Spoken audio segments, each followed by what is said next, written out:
Our speaker today is Mike Martin. Mike had a 40-year career in pharmaceutical industry, but he also had an avocation, and that was painting.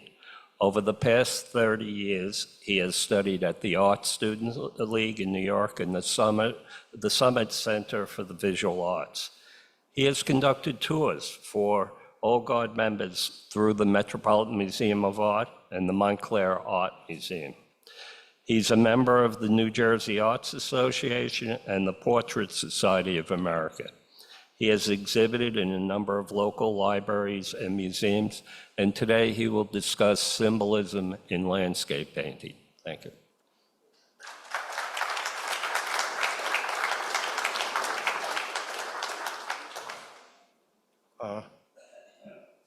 Thanks, Tom. I appreciate it. I just want to memorialize this from a standpoint. The last time I gave an art talk here, it was at the height of the COVID crisis in 2020. So this memorializes this and this mini outbreak of COVID. Smarter minds than I can figure out the coincidence of that, but whatever. Okay, what I'm going to discuss is not my painting, but historically interesting paintings from a standpoint of what they mean, okay? The idea here is essentially when you look at a painting to think about what the artist is saying.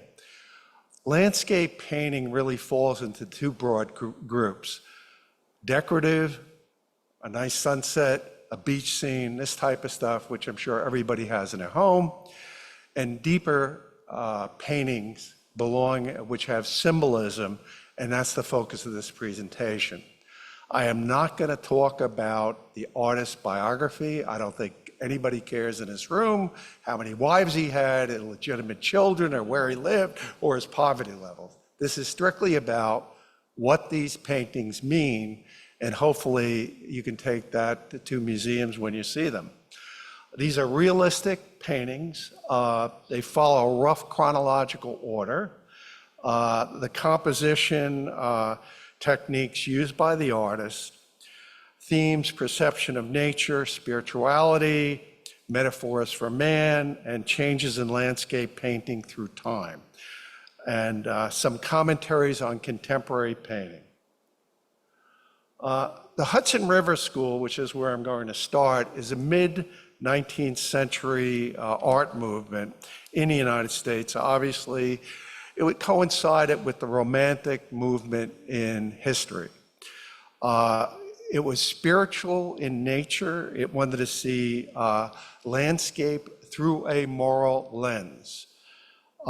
It took light out of darkness, so to speak, and it was a growing influence of pantheism, which meant God manifests itself in nature.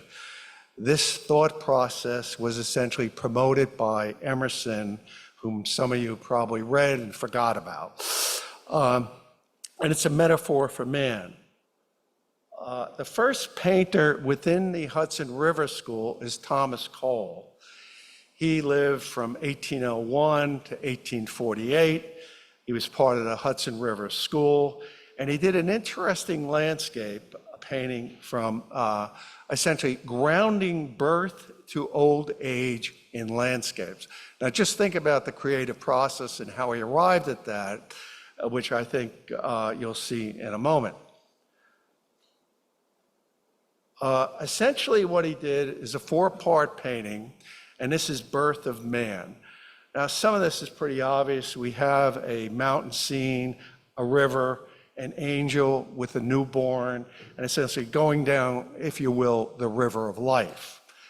Now, if we look at the symbolism here, we look at the cave as the birth of the womb, a guardian angel, obviously speaking to the spiritual aspect of this painting, a calm river as we emerge in childhood with all the expectations one can expect as a youth. And the sky, of course, reflects a certain degree of tranquility and light at the end of the river, which is in the far distance, this spiritual goal. The second picture that I painted in this was youth. you'll notice particularly that essentially the angel is leaving the canoe, which I think reflects many of our personal situations where perhaps in youth we start to abandon a certain amount of spirituality. The person is on his own. He's charting a course down the river of life. He has all these goals, which we all had as youngsters, and that was reflected in a castle in the sky. It looked like a pretty easy goal. You'll notice all the trees, the way they're aligned, essentially pointing to this mythical castle in the distance. Now we enter manhood, which I'm certainly all of us can talk to about some of the contrast between youth and manhood. Obviously, responsibilities occurred during this era. The angel is gone, you'll notice in the canoe. The water's a lot more turbulent, reflecting the gyrations of life which we've all gone through. And the weather, of course, has turned ominous and essentially, he's heading down this turbulent river as basically challenges emerge. Old age, you'll see this is number 4. You'll see he's in a canoe. The angel reappears as guidance and as a sign of spirituality. There's calmness in the distance, and essentially the storm clouds are basically eroding. You'll see essentially the spiritual light at the end of this journey. The boat is damaged, reflecting essentially all the turbulence one has gone through manhood, which I think we all have wounds in our own lives. And essentially the angel reappears on the river of life through calmness. So this is again relating landscape painting to the contemporary views during that era about nature manifesting God through earth, and quite frankly, this theme has been taken up by climate artists in the current environment, not the spirituality, but the sacredness of the environment, and quite frankly, a different perspective about man's damage to the environment, as opposed to in this picture, these pictures, man's subordination to nature. This is another painter from the same school. This is more of a conventional landscape. His name is Jasper Crosby. He painted Wyoming Valley, and this is a fairly standard landscape. You'll notice here the lines of the mountainscape. This is all done by design. Essentially the way these people worked is they took sketches of various locations, came up with a theme. Some parts of this is real, some is imaginary, but that's essentially the way artists work. So you see here the mountain range basically going towards a spiritual light. You'll see essentially the tree frames the picture, that your focus is on this journey to that spiritual light. Another painting by him, which gets a little bit more metaphoric, is the Spirit of War by the same artist. There's a knight in the foreground. We're not sure whether he's coming home from battle or whether he's entering essentially a castle to engage in battle. But it's pretty, again, this metaphor about landscape and warfare.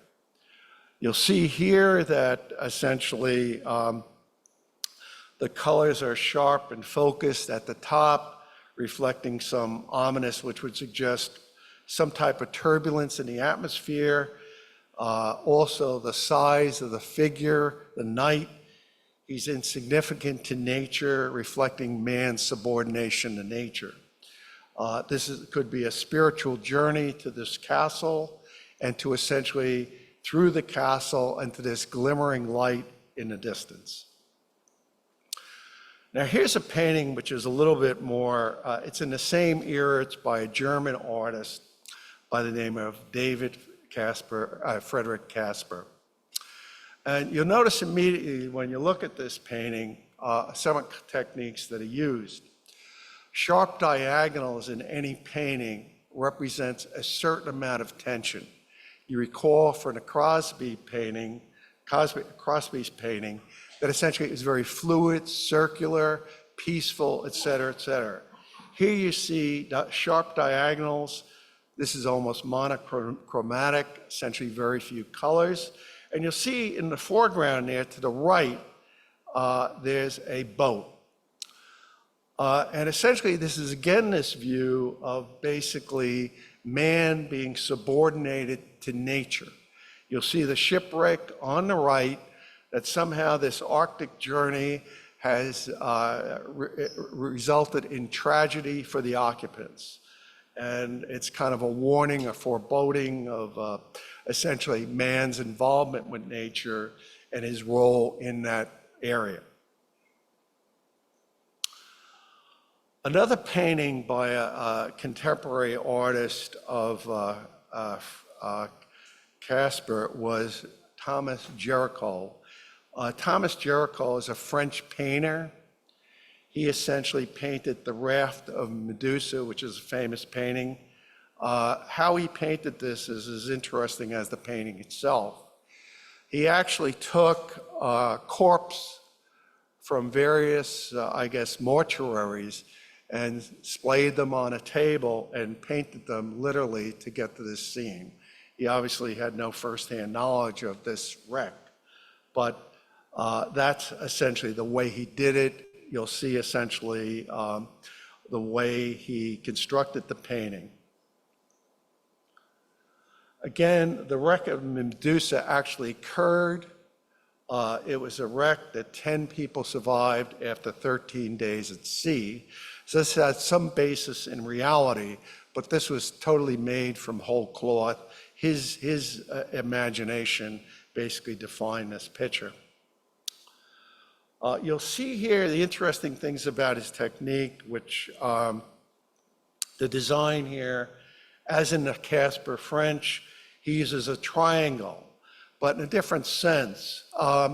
What he's doing here is a pyramid is perhaps the most stable geometric figure in art. You see it often in religious paintings where you see various saints on the side pointing up to God, which reflects essentially essential stability. Here he uses the same type of pyramidal construction to basically talk about these layer bodies.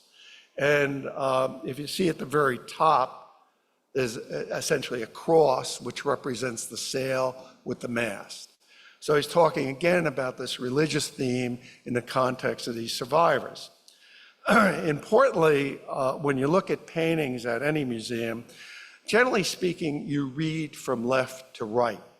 So Géricault drags you into the painting by the whiteness of the left foot of this guy hanging off the end of the raft on the left side. He has various spots of white dragging you up to the fellow waving a shirt.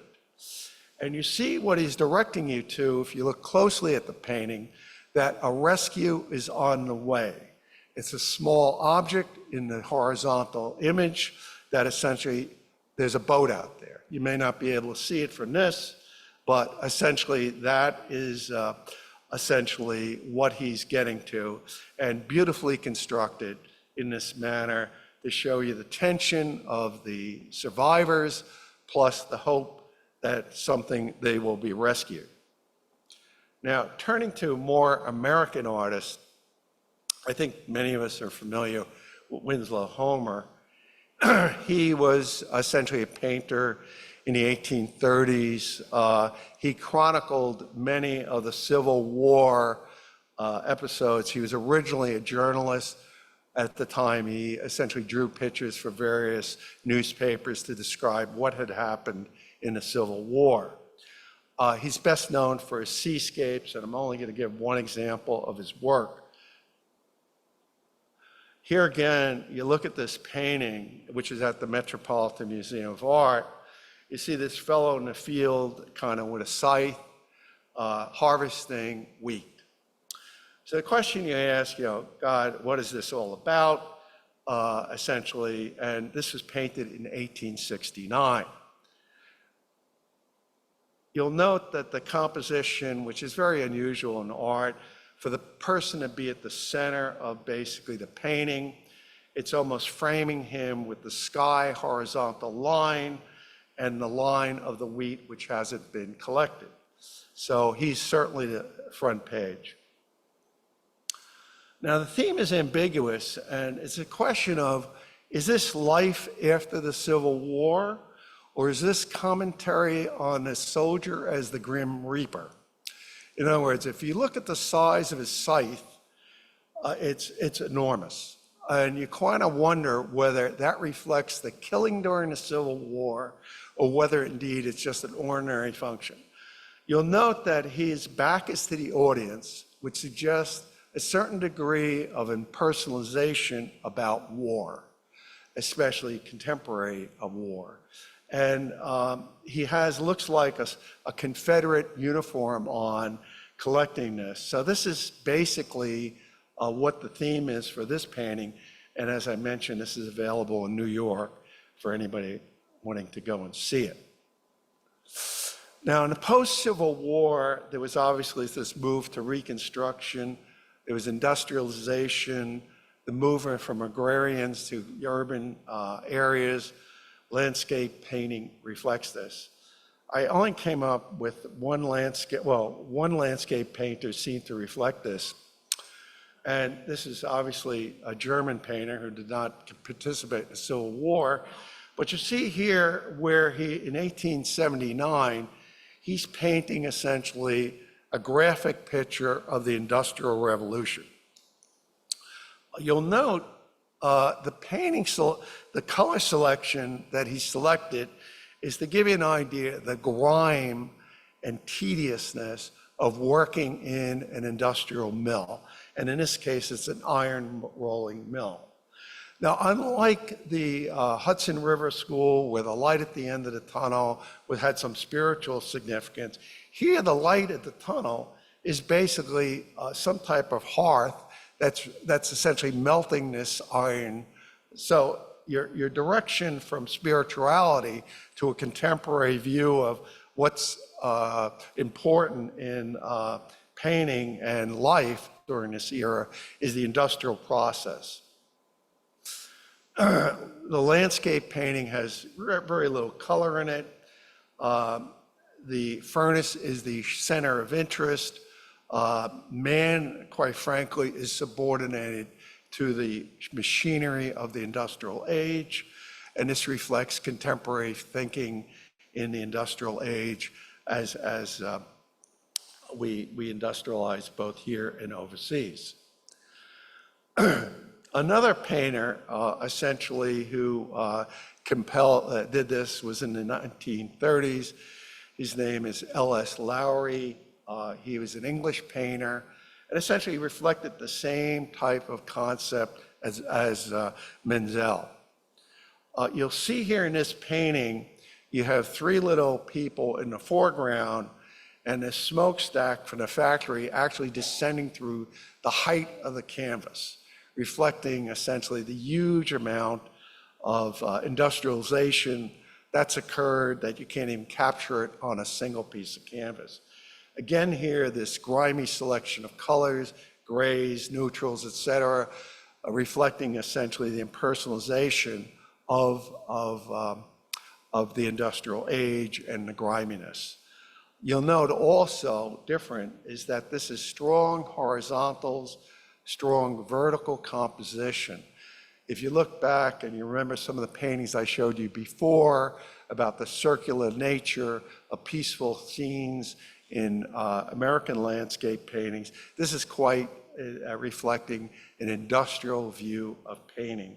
And that's what essentially Lowry was trying to create with both color selection, his use of composition, and basically this vertical and horizontal use of lines. This kind of emphasizes that. This, I'm sure everybody has seen this painting this is the American Gothic by Grant Wood. Realize that this is being painted at the same time Lowry is painting his painting. And this is actually the most famous painting in the world about American painting. Believe it or not, Grant Wood was from Iowa. This is his only painting, quite frankly, of any note, but it somehow is much talked about for reasons that it's either the people in a painting and I'll explain the meaning behind this. You see essentially what looks like a farmer or a preacher with his wife. The farmer rather mysteriously is looking directly at you saying, what the hell's going on here? Again, this is the 1930s. And so anyway, that's kind of what's striking about it. And the wife is, of course, looking the other direction. Now, historically, there's been several interpretations of this painting, the American Gothic. The Depression, it's essentially, consternation of the images. You recall the wife looking in the future, the husband's looking like, what's going on? There's religious. You'll note that he held up a pitchfork, which is basically a sign of a trinity, at least in Catholicism, and also the religious garb of the people, essentially at least the husband. And the background is, it's a Midwestern couple, et cetera, et cetera. You'll notice some of the techniques he's using, which is kind of interesting. The gable of the house is connecting the two people together. They're unified as a person with similar views. And so it's composition, but again, the stare of the male is certainly the most striking feature of this painting. And this has been much made fun of, this painting, stereotyped about Midwestern values, a number of things, but that's basically the interpretations. Now, here's something a little bit more contemporary, which I'm certainly some of you may have seen. This is Andrew Wyeth, the painter from Pennsylvania, and he painted Christina's World. You see in the foreground this lady who's on the ground, and in distance a farmhouse. And so the question is, who is Christina? Which is rather interesting who she is. Christina was actually a polio victim in the 1950s. Those of us remember this plague that affected, well, I was vaccinated in school, and I'm certainly many of you were in the same bucket. But she was a victim of polio and refused to basically use a wheelchair, which made her mobility and her world, if you so to speak, somewhat confined. You'll see the houses in the distance. The attribute to the painting, she's crawling, which kind of suggests, that's a long way, and you kind of wonder whether she'll ever come into our world as opposed to her world. Now, again, getting back to the compositional nature of this painting, first of all, you'll note this is very monochromatic, which means he used very few colors, which is typical. Wyeth was more of an illustrator than how would you say, a flamboyant artist who uses many colors. So this is the style he used. And essentially, on the left, the foot drags you into the composition as you're reading left to right, looking at this, at Christina. She is focusing in basically on, you'll see in the intermediate area, the tracks to the other world. And that's the trail that leads her, which I pointed out with that large line, where basically the other world she can find. Right now, she's rather inhibited because of her affliction. The interesting thing about this composition is also he clearly defines Christina's world from the other world. He has a circular diagram, if you will, around the farmhouses, and the farmhouses obviously are in a very distant area and at the horizon line. Well, that's a goal. The question you as an observer is, will she ever reach that goal? And you can bet whatever you want to say, but without a wheelchair, it looks like at least a mile away. So that's essentially what he tried to convey through this landscape. Now here is a painting by a contemporary artist, Ed Ruska, who wrote, he essentially, this is 1966, and he had essentially an idea behind his painting. First of all, you'll see it's red, white, and blue, okay? And the title of the painting is Standard, okay? So what he's talking about here is what the American landscape has come. Now let's just think about this for a second. We went from Thomas Cole, Crosby, some of these other paintings to talk about landscape, decorative arts, and here we are at a stage of his depiction of basically what life is like in landscapes in the United States. Red, white, and blue, obviously, standard. There's not a human around. Notice the sharp angles on the painting. There's, again, very sharp diagonals, degree of tension, straight up and down verticals. So he's designing this as the industrial production of landscapes.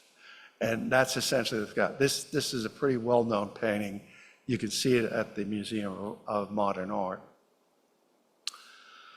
So I explain here the sharp linear design, essentially the name Standard and red, white, and blue. And that essentially. Now, conclusion.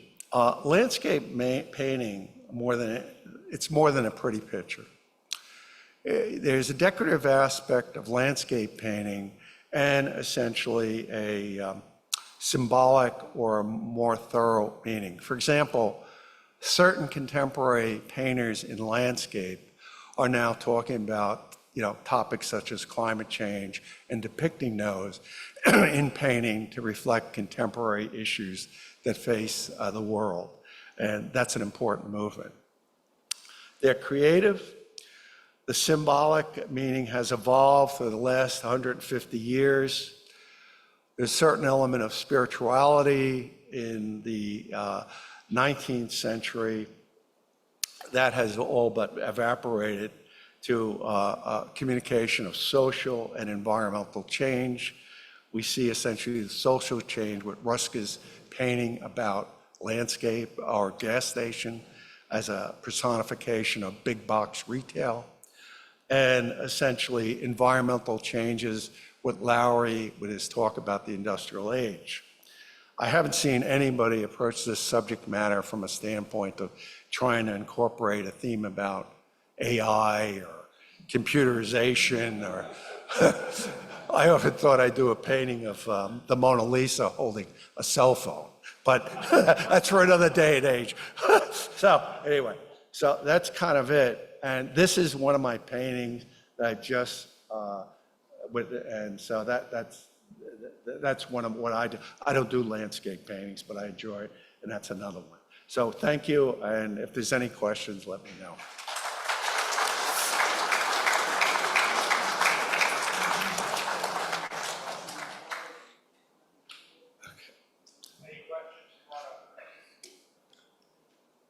So thank you, Mike, although I've been looking at pictures for most of my life, artist pictures. I don't think I can ever look at a landscaping picture again without thinking about what I just saw. I guess my question is, I've been looking at these landscaping pictures, never came up with the God things or all those things that you mentioned. Does anybody ever paint a landscaping just to have a landscaping paint? Oh, yeah.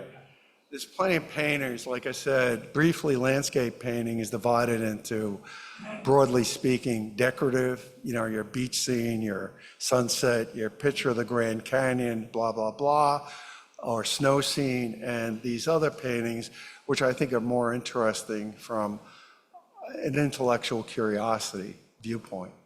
And so, yes, there are plenty out there, and some of them are very famous, but I decided to focus in on this particular area because it had more of a philosophical bent and essentially more meaning. And when you look at these things at the museum, hopefully you go, essentially, that you look at it with a different lens, a lens of essentially, what is this fellow trying to convey? Because if you looked at the Ruskin painting, you'd say to yourself, which is the gas station, you say, what in God's name is he painting a gas station for? What he's painting it for is to tell you what's going on in suburbia and exurbia in the United States. Whether you like that commentary or not, that appears to be a reality.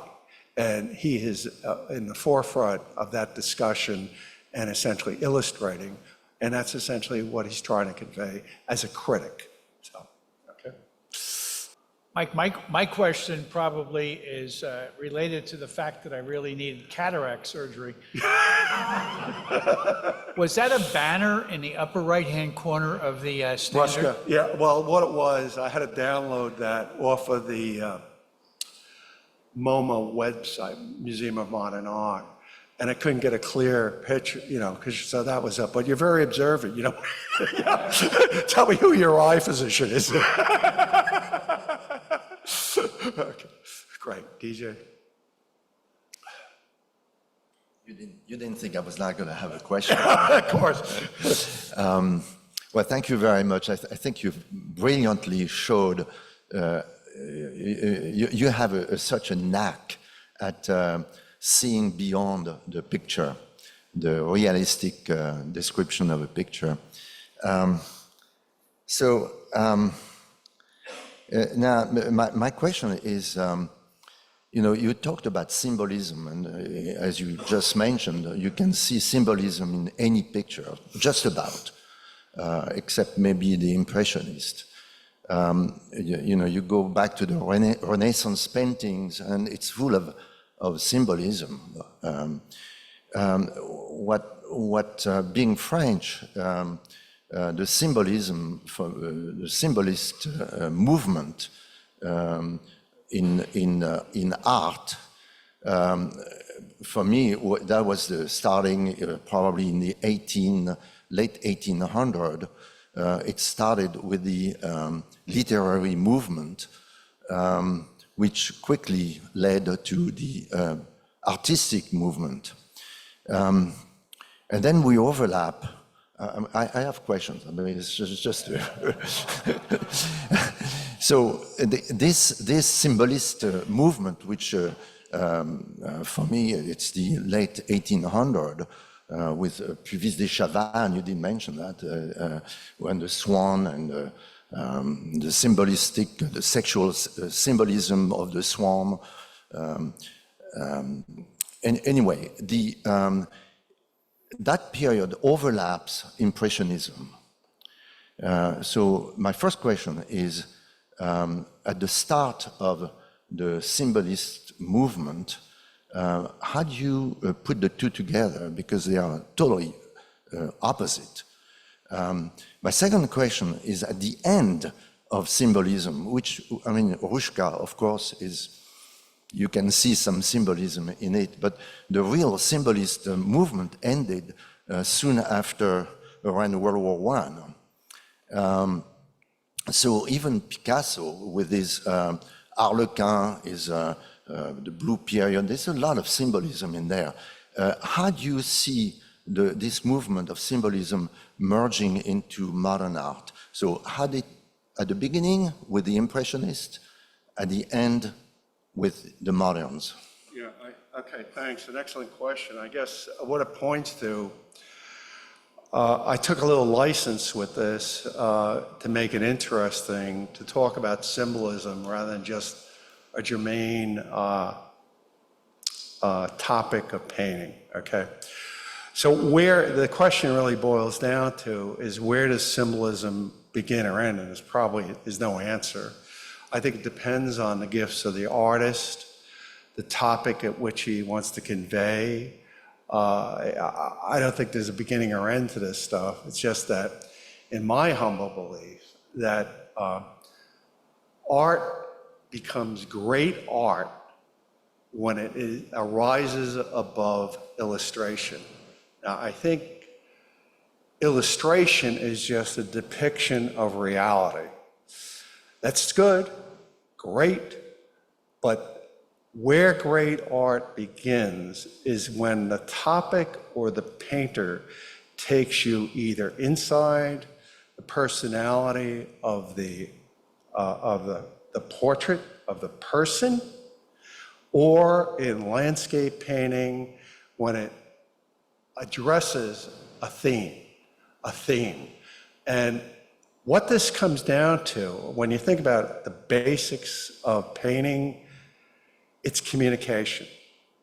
How do you communicate an abstract idea? And that's where I think symbolism has no beginning or an end. I think it just manifests itself as the artist's talents emerge. And, for example, if you look at paintings by Rembrandt, the key thing about Rembrandt is not so much the accurate depiction of the person. That's a given. Does he basically ferret into the understanding or the psychology of the person? That is the difference between great art and illustration. And you can only look at the museums and decide that. So that's more than symbolism, but symbolism, in my judgment, is just, if you will, that level of art which takes you beyond illustration, takes you to a deeper meaning. It's much like reading a great book. It applies to you personally. That's where that communication occurs. And to achieve that level in art is exceptionally difficult. I know there are probably Norman Rockwell fans here. He went from illustration to perhaps some great art where he essentially depicted ideas that were universal to the American spirit. You take other artists, perhaps they never achieved that level. I would take that all on the idea of symbolism being this overarching idea that the painting is more than what's on the canvas. That's simply what it comes down to. Yeah.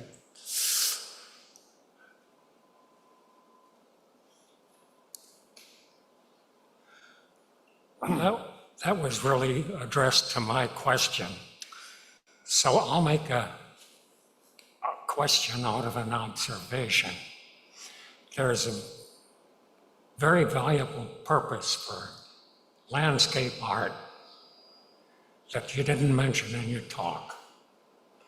And that is, if it's not covered by copyright, the rights are available, and it's attractive, it can be used to make puzzles. And in that, it's judged by the difficulty of assembling small pieces. And that depends on the coloring, the shapes, and all those things. So I just wanted to ask you if that is a significant use of good art. I don't know. Well, I'll just take that. Whoever can make money at it, fine. God bless them. But that's kind of my view on that. I've never actually purchased a puzzle with a painting on it, but at least to the best of my knowledge. Anything else, or? We have one of them. 2 years ago, I went with my foster son to an art gallery in New York, and he was studying art at the time. And I forget the name of that gallery we went to, but we were standing in front of two paintings, very large paintings by Gainsborough of two women. And for me, they looked just two paintings of women in the 18th century. However, he waxed eloquent and he said, look at this painting. He said, look at the dress. The dress is very detailed, but the face isn't really detailed. Now look at the other one. The dress isn't detailed, but the face is very finely painted. He said, obviously, in these two paintings, the artist Gainsborough wanted to draw you to the dress, and in the other one, to the face of the lady who was wearing the dress. Then we went into another room, and there was a very large painting by the English painter Turner. And I was really impressed by it. I loved it. It was a port scene, I guess, back in the 17th, 18th century. But the important thing for me was the sky. It had tons of sky, and that represented, he lived in that part of England where it's very flat and the sky is very prominent. And he sort of shrugged it off and said, well, I guess he liked sky. These were just two impressions I got by going with him to the art gallery. Well, just a bit about Turner. I discussed that in that seminar several years ago. He is the precursor to I know people aren't familiar with his work here, but he's a precursor to basically the Impressionist. And his focus was really essentially small images of, boats, and he was primarily a seascape painter. And his focus was really the sky. But what made his work outstanding was that he essentially painted, and you might see this in a painting, he used to put a white coat of painting of white on the canvas. And you say, who cares? This is why you care. Then he used transparent paint over that white underpainting. Now, why is that important? If you look at one of his paintings, and you can't see it here, I don't have an example, but what happens is, the way to best describe it is that if you look at a stained glass window, see, geez, those colors are very bright. And the reason they're bright is because the light from the background is going through the colors and manifesting it in the interior. What Turner did and pioneered this, heavy coat of white paint and transparent paints. Now, by transparent paints, just to bring it to your level, the stain on your deck.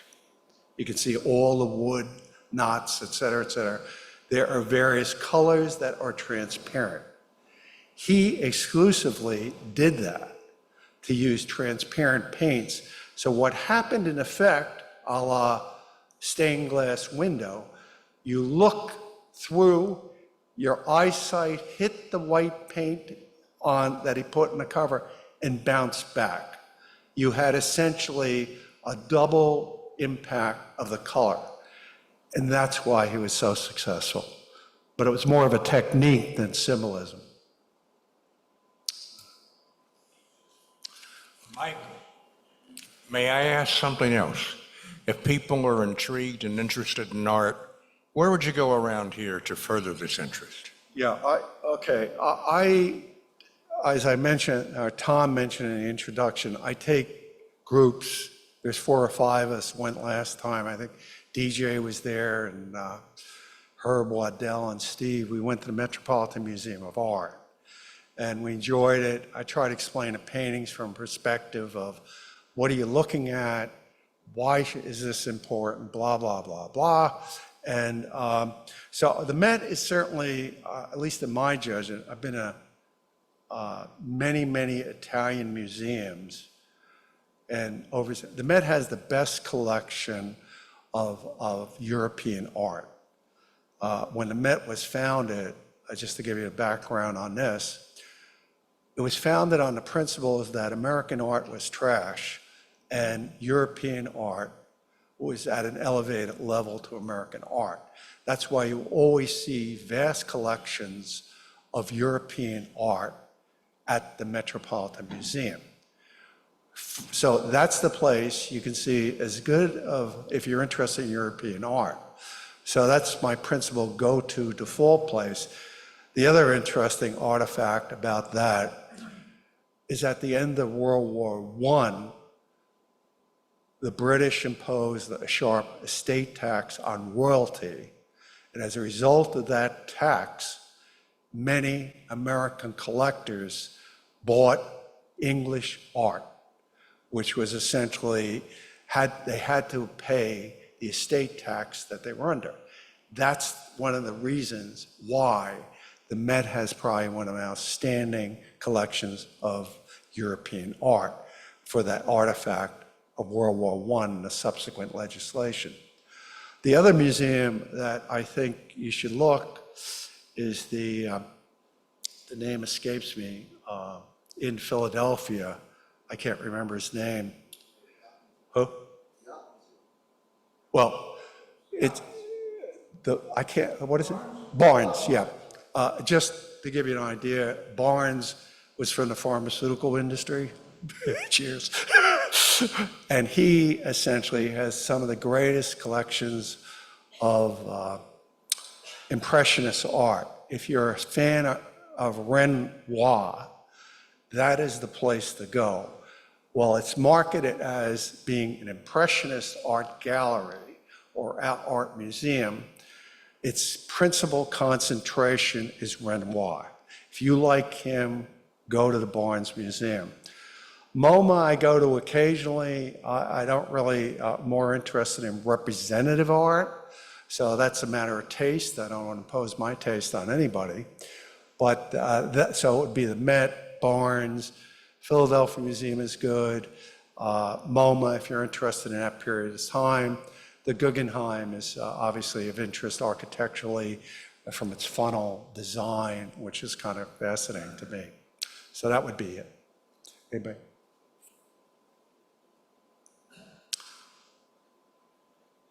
You brought up the topic of great art. And so I'm thinking of some of the, maybe half of the ones you showed before we got up to 1950, 1966, the Hudson River School and some of the others. And they use elements of symbolism that you pointed out. Is that a trite use of symbolism where they're almost following a rule book of some sort?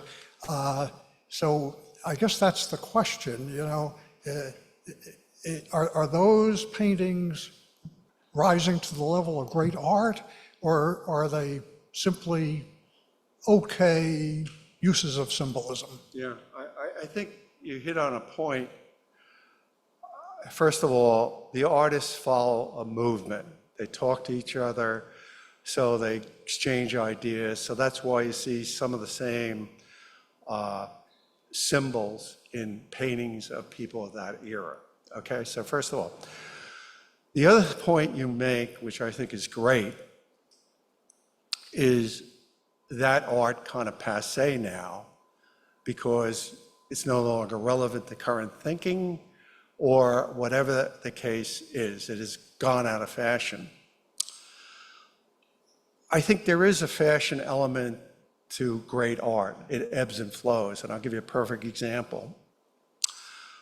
Vermeer, everybody knows Vermeer, he's famous, blah, blah, blah.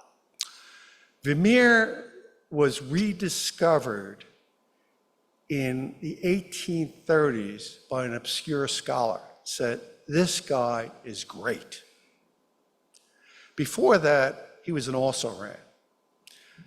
Now he's on the all-star team. Let's not kid ourselves.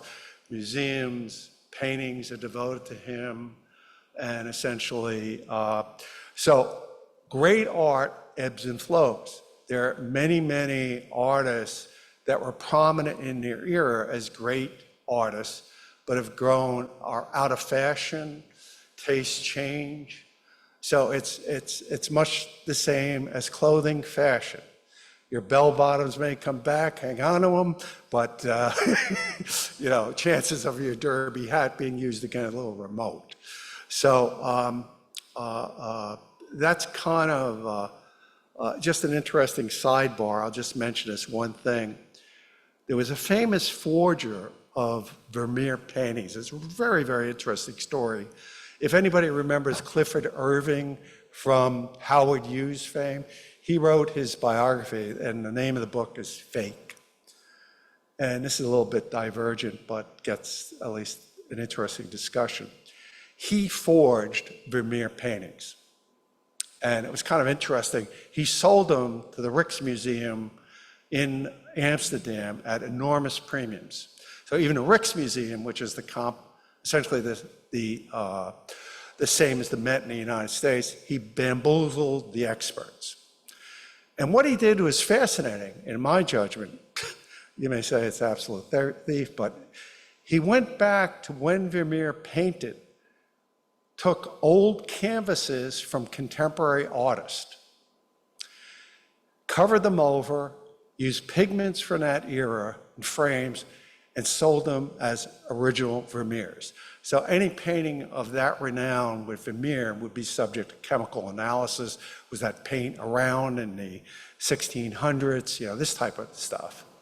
But he managed to bamboozle the experts. And the more interesting thing is how he was caught. The Dutch government at the end of World War II indicated that they knew this fellow had been forging art, and he wouldn't own up to it, because then it would nullify all the collection at the Rijksmuseum. So how did they get him? Well, he actually, if you remember, Hermann Goering of the Nazi regime collected art. So what he did was he sold an original, a fake Vermeer to Goering. So according to the Dutch government, it said, if you acknowledge you sold an original Vermeer to Hermann Goering, you're guilty of treason. Or if you acknowledge that it was a fake, you're guilty of fraud. That's how they got him. That's a true story. True story. It's extremely interesting. His name is somewhat collectible now. People like his work. So getting to the point, his fashion never came in, and now it's in. So that's the point. Anybody else? Yeah. Oh, I'm the last one. I left China when I was young, so what I say here is what I read, because I'm basically American educated. Everybody knows about Silk Road, where trades interchange between China and Western Hemisphere. And why art is not? Is art, do they merge or each from American or Western art versus Chinese art? The reason I say that is that the one I'm familiar with, most of the Chinese painting is accompanied with a poem. Poetry and painting is very mixed in Chinese art. So in a painting, usually the poet or the artist will write a couple poems on it to clarify or add something to the picture.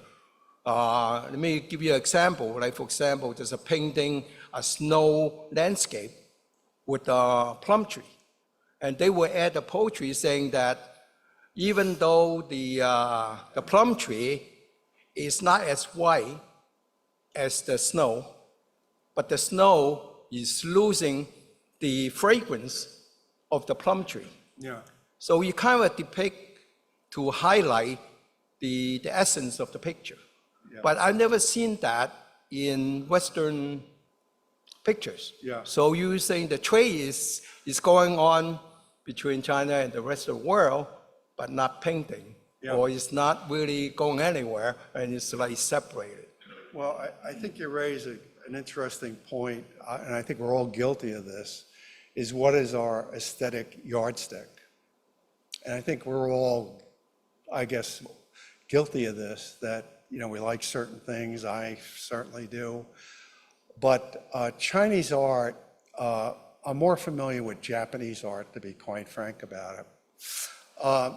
I would say the closest thing to what you're describing, this combination of words and pictures, is medieval manuscripts that emanated during the Dark Ages. Monks transcribed this stuff, and they had essentially a picture of, it might have been from the New Testament or something like that.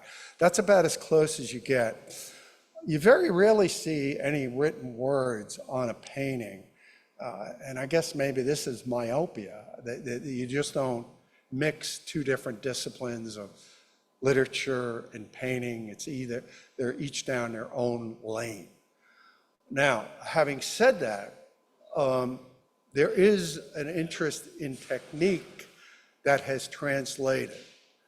If you look at any Oriental painting, Japanese painting, there is essentially no horizon line. Now, what do I mean like that? If you look out at a beach and you look out, in Western art, if I was a Western artist, and I look out beyond the ocean, there's a grayness. That determines essentially that that part of the ocean or boat is in the distance. It's gray. And essentially, as you get closer, the colors get more luminous. So that's kind of a landscape technique. Chinese art, Japanese art do not adopt that particular motif. If you look at it, what they characterize as distance, if the object is smaller. It doesn't have to be grayer. I know if that boat is 1/10 the size of the picture, it's in the background. That's what I know. And what's interesting about that, which Impressionists adopted Japanese prints and to a certain degree, Chinese print techniques in their paintings. If you look at an Impressionist painting, you will see this grayness that you see in landscape painting among conventional Western artists, all but disappears. That they say, well, that boat's in the background, it's colorful, but it's small. And they adopted that particular perspective that Chinese and Japanese artists had pioneered many, many years before the Impressionists. So that's the only thing I'd say. Okay?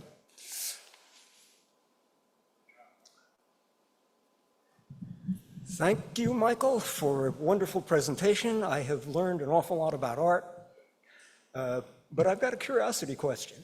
You've made recommendations for a number of museums to visit for different things. Would you recommend a particular museum to go see the Renaissance paintings? Yeah, I think the best you can do that's close, obviously proximity, is probably the Met, which has a great collection of Renaissance paintings. Essentially, as I mentioned, they acquired this thing in a post-World War I environment. That's essentially how they got these great collections. And that's what I'd recommend.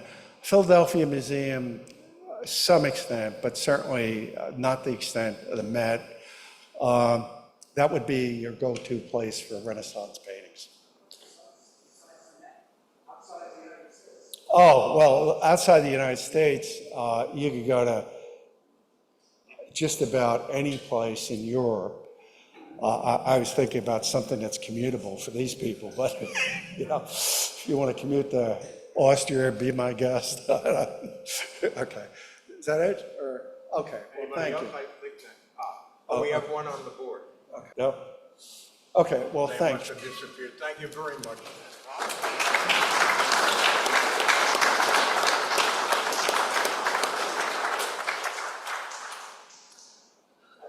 Mike, thank you very much for a great talk. After listening to you, I'm not going to get rid of my ties.